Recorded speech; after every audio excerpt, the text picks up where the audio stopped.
तो हम लोग बात कर रहे हैं आज क्लास 11 की बायोलॉजी और चैप्टर हमारा चल रहा है एनाटॉमी ऑफ फ्लावरिंग प्लांट और इसमें हम टॉपिक पर पहुंच गए जिसका नाम है द टिश्यू सिस्टम।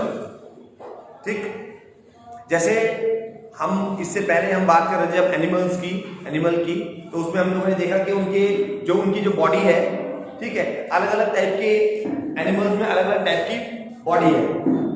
कुछ के अंदर सेलुलर सिस्टम है, कुछ के अंदर टिश्यू सिस्टम है, कुछ के अंदर कुछ ऐसे भी होते हैं जिनके अंदर ऑर्गन होते हैं, किसी के अंदर ऑर्गन सिस्टम होता है। ऐसे ही प्लांट में टिश्यू सिस्टम होता है। ठीक है, इसका मतलब फंक्शंस को परफॉर्म करने वाले हैं टिश्यूज, ऑर्गन नहीं होते। ठीक है, ऑर्गन्स नहीं है। अच्छा, तो जो टिश्यूज होते हैं ये अलग अलग टाइप के हैं और अलग अलग इनके फंक्शंस हैं और अलग अलग लोकेशन भी है। ठीक है, अच्छा, और जो टिश्यू सिस्टम है, टिश्यू सिस्टम 3 तरीके का होता है प्लांट्स में। पहला होता है एपिडर्मल टिश्यू सिस्टम,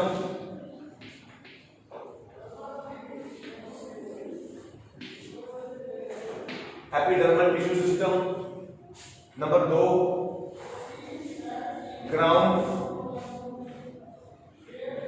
और फंडामेंटल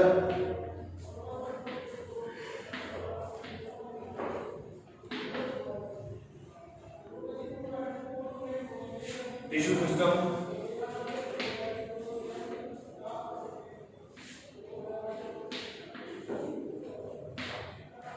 नंबर 3 वस्कुलर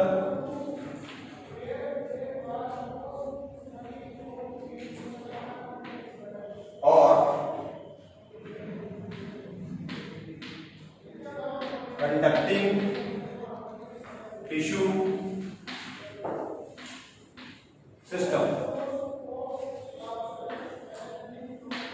तो 3 टाइप के टिश्यू सिस्टम है, एपिडर्मल टिश्यू सिस्टम, ग्राउंड या फंडामेंटल टिश्यू सिस्टम, वस्कुलर या कंडक्टिंग टिश्यू सिस्टम। वस्कुलर बोलिए या कंडक्टिंग बोलिए एक ही बात है, ग्राउंड बोलिए या फंडामेंटल बोलिए एक ही बात है। और एपिडर्मल टिश्यू सिस्टम। अब एपिडर्मल टिश्यू सिस्टम की बात कर लेते हैं। पहले ये उठाते हैं epidermal tissue system. Epidermal tissue system forms the outermost covering of the whole plant body. यानी कि जो एपिडर्मल टिश्यू सिस्टम होता है ये प्लांट की आउटर मोस्ट कवरिंग बनाता है, outermost covering of the whole plant body. इसके अंदर अलग अलग कंपोनेंट होते हैं, यानी कि एपिडर्मल टिश्यू सिस्टम अलग अलग कंपोनेंट से बना होता है। इसके अंदर कौन कौन से कंपोनेंट्स हैं देखिए, इसके कंपोनेंट में यहां ऐसे लिख रहा हूं।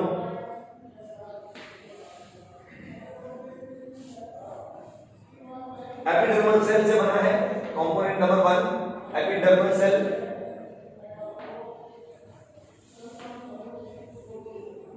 Number 2 stomata.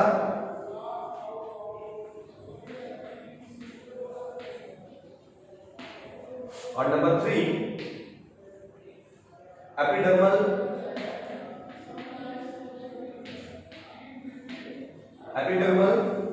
अपेंडिजेस।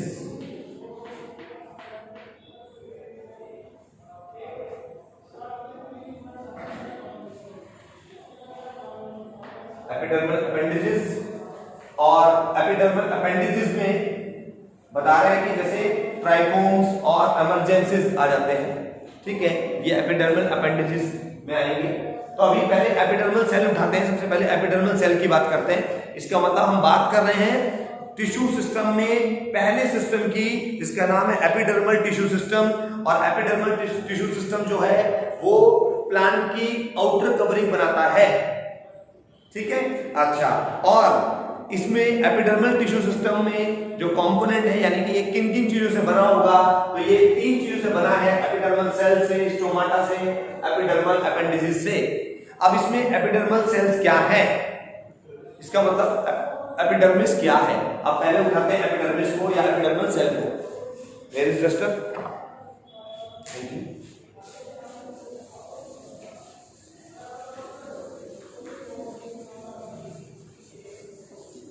पहले एपिडर्मल सेल्स की बात करेंगे। एपिडर्मल सेल्स यानी कि एपिडर्मिस।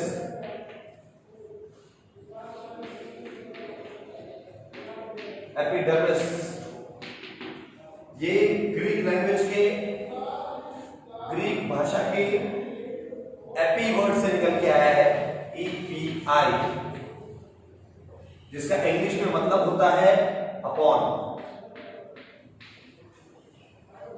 और दूसरा वर्ड है डर्मा, जिसका मतलब होता है इंग्लिश में स्किन, यानी कि ऊपरी त्वचा।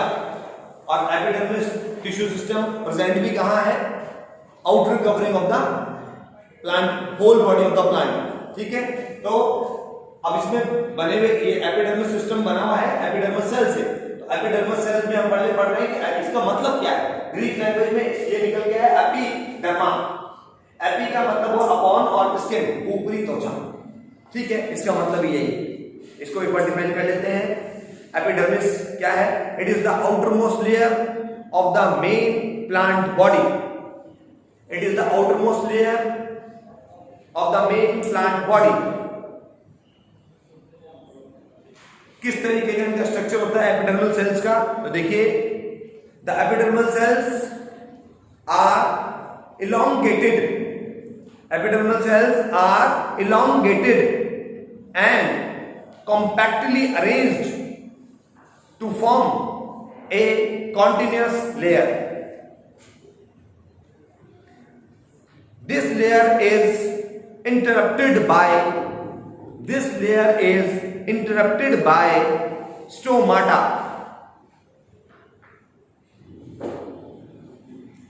Sometimes they are separated by intercellular spaces.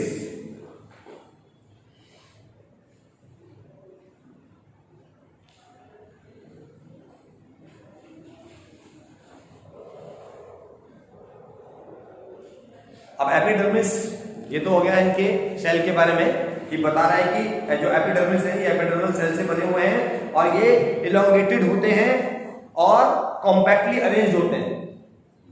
ठीक है, और एक कॉन्टिन्यूअस लेयर बनाते हैं, मगर कभी कभी इस लेयर में बीच में आ जाता है stomata.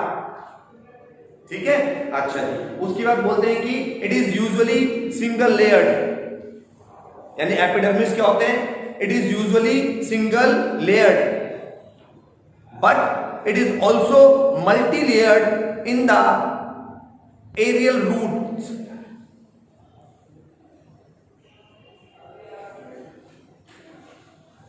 But it is also multi-layered in the aerial roots. कुछ रूट्स ऐसी होती हैं जो जमीन से बाहर निकली होती हैं। ठीक है, जैसे कि बरगद के पेड़ की प्रॉप रूट्स। ठीक है, न्यूमेटाफोर्स प्लांट की, न्यूमेटाफोर्स प्लांट होते हैं ना जो डेल्टा रीजन के अंदर मिलते हैं। ठीक है, अच्छा, जहां पे नदी और समुद्र का संगम हो रहा होता है तो वहां पे न्यूमेटाफोर्स प्लांट होते हैं, तो उनकी रूट्स भी सांस लेने के लिए बाहर आ जाती है, इसलिए उनको न्यूमेटाफोर्स बोलते हैं। तो ये कौन सी रूट हुई? एरियल रूट हुई कि नहीं हुई?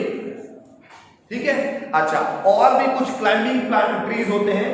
ठीक है, उनकी भी रूट एरियल ही होती है, क्योंकि उनकी भी कहां है? जमीन के अंदर नहीं है, जमीन से बाहर ही है। ठीक है, अच्छा, तो जो एरियल प्लांट हो सकते हैं या एरियल रूट जिनमें होती है उनमें एपिडर्मिस की मल्टी लेयर भी मिलती है। बाकी ये आमतौर पर जो प्लांट है उनके अंदर कैसी लेयर है? इसकी सिंगल लेयर, यानी कि एक ही सेल की लेयर बनी हुई है।